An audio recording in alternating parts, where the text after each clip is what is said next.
ప్రపంచంలో ఏది ఎంత స్తబ్దుగా నిలబడిపోయినా మార్పు అనేది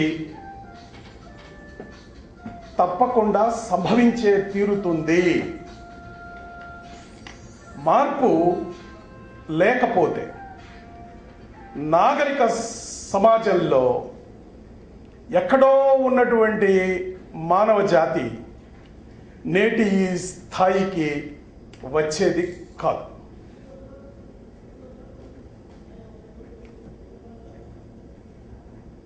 మార్పు లేనటువంటి అంశం ఏదైనా ఉందా? ఈ భూ ప్రపంచం మీద మాత్రమే కాదు,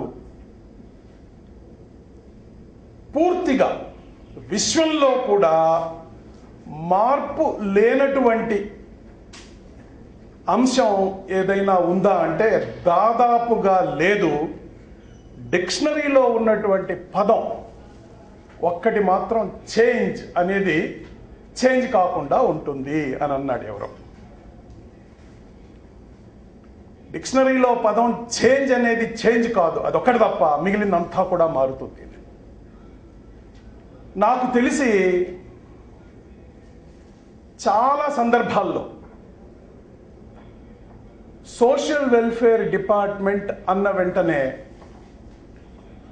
అదో విధమైనటువంటి అభిప్రాయంతో జనసామాన్యం మనల్ని అర్థం చేసుకోవటం ఎంత తప్పో, మనలో ఉన్నటువంటి వ్యవస్థాపరంగా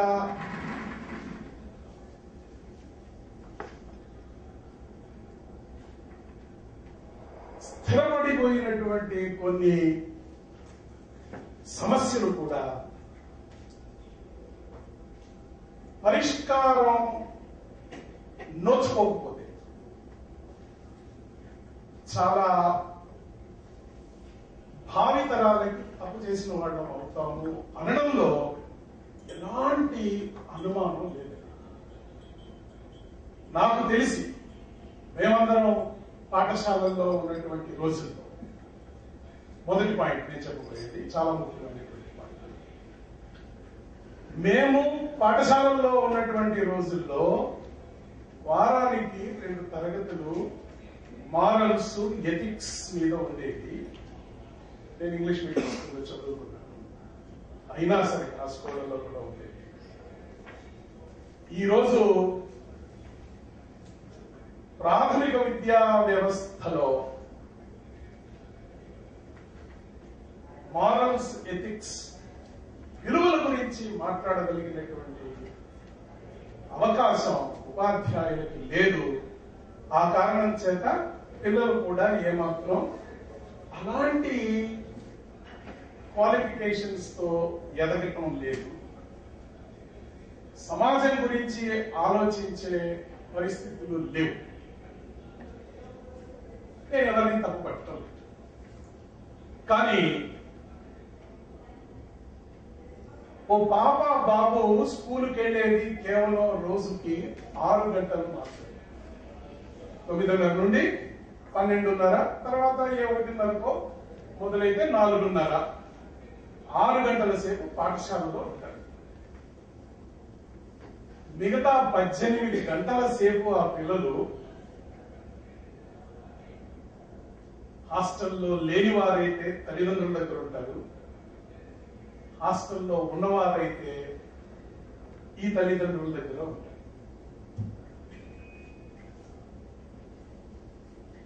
అలాంటి 18 గంటల్ని ఏ విధంగా వినియోగించుకోవాలి, ఎలా పిల్లల్లో నైతికతను కాస్త పెంచే విధానం వ్యవస్థ చెబుతుందో లేదో మనకు అనవసరం. మీ డైరెక్టర్ గారు చెప్తారో లేదో మీకు అనవసరం, పాఠ్య పుస్తకాల్లో ఉందో లేదో మీకు అనవసరం.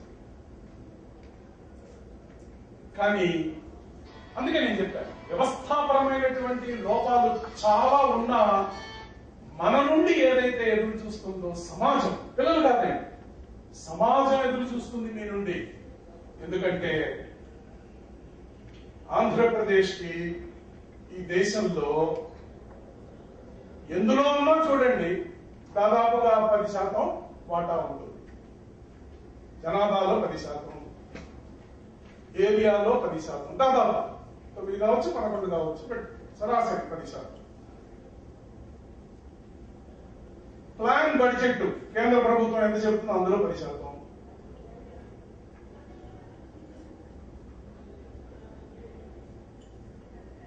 ఏ ఇతర అంశాలు, రైల్వే లైన్స్ చూసుకోండి 10%, రోడ్డు చూసుకోండి 10%, ఎవ్రీథింగ్ అండి. మీరు వెరిఫై చేయండి నెక్స్ట్ టైం ఎక్కడైనా అవకాశం దొరికినప్పుడు.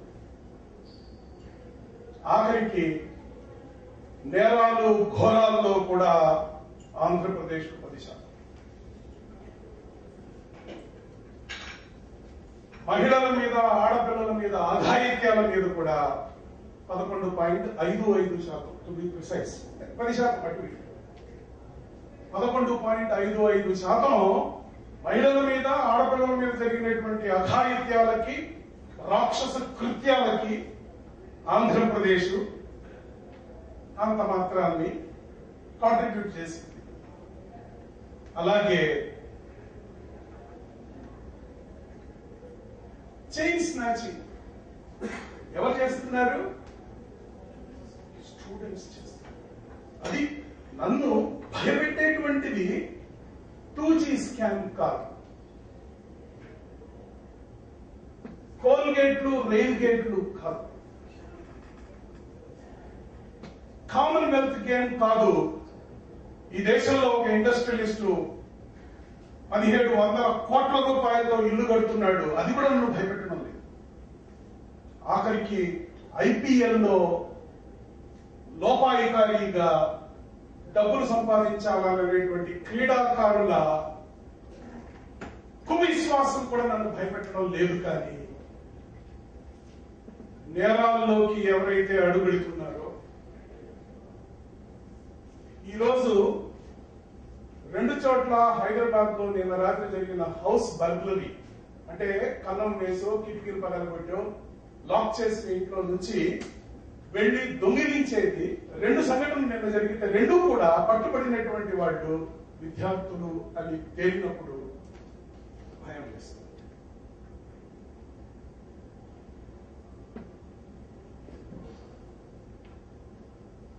ఆ విద్యార్థులు 6 గంటలు వారు ఉన్నటువంటి పాఠశాలలో ఉపాధ్యాయులు విలువలు నేర్పకపోవచ్చు, సమాజం అంతా ఉపాధ్యాయ వర్గాన్ని తప్పుపట్టవచ్చు. కానీ నేనైతే అందులో కొంత 18 గంటల పాటు పిల్లలు ఎవరితో అయితే ఉంటారో ఆ తల్లిదండ్రులని, అక్కడ లేని పిల్లలు మీ దగ్గర ఉంటారు కాబట్టి మీకు బాధ్యత ఉందని మాత్రం కాస్త తెలియజేయడానికి ప్రయత్నం చేస్తుంది. సమస్యలు లేనటువంటి వ్యవస్థ నాకు దాదాపుగా కనిపించింది. ఇన్ని సంవత్సరాల ప్రభుత్వ సర్వీస్ లో సమస్యలు లేనటువంటి విధానం, వ్యవస్థ నేను చూడలేదు. ఎంత చెట్టుకు అంత గాలి. చిన్న వారికి చిన్న సమస్య, పెద్దవారికి పెద్ద సమస్య.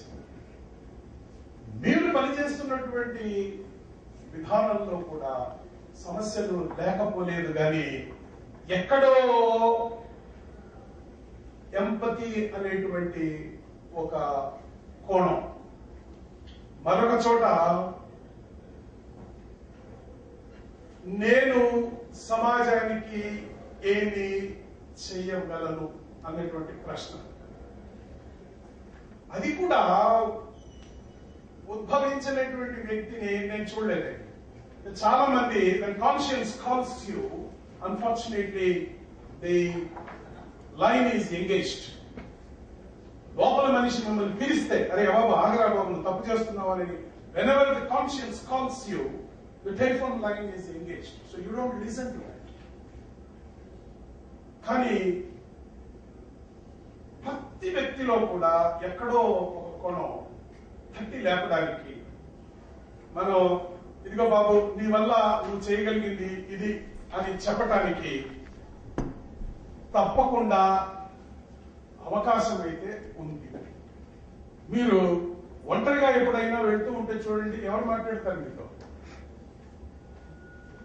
when you are alone, when you are walking alone, నా దృష్టిలో అతను బోధించాలి ఆదర్శాలు కాబట్టి చిత్రాన్ని మాట్లాడమన్నాను మీకు. నేను మాట్లాడిన ఆదర్శం గురించి. విలువలు ప్రతి వ్యక్తిలో కూడా నిద్రాణంగా ఉంటుంది. కొందరు దాన్ని సుషుప్తావస్థ నుంచి మేల్కొలిపి ఆచరణలో సాధ్యం చేసి చూపిస్తారు. మరికొందరు దాని మీద నీళ్లు చల్లి ఎందుకైనా మంచిది లేని లోపల మనిషిని చంపి ఓ కోణంలో ముందుకు వెళుతూ ఉంటారు. జీవితంలో వాడు సాధించిందంటూ ఆఖరికి ఏమి ఉండదు. మీకు చాలా ఉదాహరణలు తెలిసి ఉంటుంది. నేను మామూలుగా అయితే ఉదాహరణలు ఇస్తాను, కానీ ఇప్పుడు నేను ఇవ్వను. ఎందుకంటే మీకు చాలా మంది తెలిసి ఉంటుంది. మీ ముందున్న వాళ్ళు, మీ తర్వాత వాళ్ళు, మీతో మీ పక్కన ఉన్నటువంటి వ్యక్తులు ఎవరైతే చట్టం దేన్ని తప్పు అంటుందో ఆ దిశలో ప్రయాణం చేసినటువంటి వ్యక్తులు ఆఖరిన మిగుల్చుకున్నది లేదు, బాగుకున్నది లేదు అనేటువంటిది చాలా మంది గ్రహించే ఉంటారు. రామకృష్ణ ఆయన ఎప్పుడు అనుకోని ఉండడు.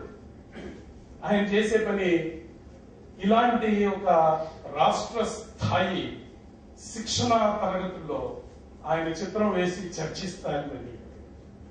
ఆయన గతించిపోయాడండి.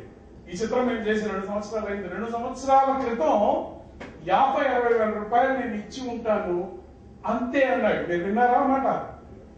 ఆయన దగ్గర 50-60 కోట్ల రూపాయలు ఉన్నా ఇచ్చేవాడు. అంతే అన్నాడు. రామకృష్ణలో ఉన్నటువంటి గుణం, రామకృష్ణ తన ఆఖరి శ్వాస తీర్చుకునే నాటికి ఆయన భౌతిక కాయాన్ని దహన సంస్కారాలకు తీసుకెళ్లే రోజు ఎంతమంది ఆయన వెనకాల నడిచారో మీకు చెప్తే నమ్మరు. ఏ పిల్లవాళ్ళకి 10వ తరగతి ఫీజు తల్లిదండ్రులు కట్టలేకపోతే ఎగ్జామ్ అవుతుంది. 10వ తరగతి ఎగ్జామ్ ఫీజు కట్టాలి కదా. కట్టకపోతే వచ్చి రామకృష్ణ దగ్గర డబ్బు తీసుకెళ్లి కట్టిన వాళ్ళు ఎవరైతే సాఫ్ట్వేర్ ఇంజనీర్లుగా ఇప్పుడు పనిచేస్తున్నారో సెలవు పెట్టి ధర్మ సంస్కారాలు నిర్వహించారు. విలువలకు మనం కట్టే పట్టం అది ఈ రోజు. నా కోరిక ఏంటంటే ఏ పిల్లల్లో మనం కాస్త మంచిని పెంచాలో ఆ పెంచేది కూడా చాలా అరుదుగా వస్తుంది అవకాశం. My second point and the last point and closing down. చాలా అరుదుగా వస్తుంది అవకాశం. రోడ్డు మీద పోయే 10 మంది పిల్లల్ని నేను కోట్ వేసుకుని మంచి కారు, నాకు హోండా సిటీ కారు, గవర్నమెంట్ ఇచ్చిన కారులో రోడ్డు మీద ఆపి చేతి నిండా చాక్లెట్లు పెట్టుకొని రండి పిల్లలు రండి అని అంటే ఒక క్షణం భయపడి పారిపోతారు. ఎందుకంటే చాక్లెట్లు ఏమైనా మత్తు మంది కలిపి ఉంటారు చెప్పింటారు కదా, వాళ్ళ తల్లిదండ్రులు చెప్తుంటారు. ఏమని ఎవరైనా ఏమైనా ఇస్తే తినకండి, మిఠాయిలు ఎత్తుకుపోయే వాళ్ళు ఉంటారు అని. ఇన్ని ఉన్నా అందులో ఉన్నా సరే, 2 వచ్చిన తర్వాత ఏమైనా వారికి 4 మాటలు చెప్పాలి అంటే చాక్లెట్ మీద ధ్యాస ఉంటుంది తప్ప మనం చెప్పేది వినదు. 3 నేను చెప్పేది కేవలం 5 నిమిషాలు 10 నిమిషాలు చెప్తాను. నేను వారి మనోఫలకాల మీద అవి లిఖించబడవు. మీరు రెండు అతి అద్భుతమైనటువంటి అవకాశాలు. ఒకటి, జ్ఞానం కావాలి అని ఆర్జన కోసం ఉవ్విళ్ళూరుతూ వచ్చిన పిల్లలు ఇంట్లో భోజనం అంతే కదా. In search of knowledge. Why are the children with you? They want to learn, they want to educate themselves. And since there is an education system which educates, they are there.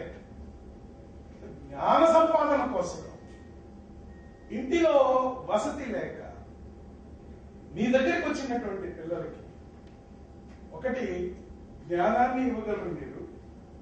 రెండు, భోజనం పెట్టి పాఠాలు చెప్పు. ఇది ఎంత అద్భుతమైన అవకాశం అండి. మై గాడ్, ఎంతమందికి వస్తుందండి అవకాశం? ఆఖరికి ఉన్న కడుపుకు అన్నం కూడా పెట్టి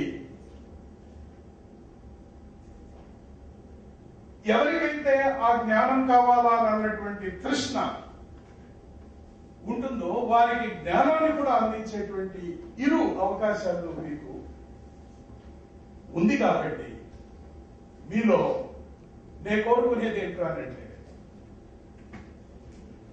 ఆ స్థాయిలో పిల్లల్లో కాస్త మంచిని కూడా చెప్పడానికి, తప్పకుండా విలువల్ని పెంచడానికి మీరు ప్రయత్నం చేయండి.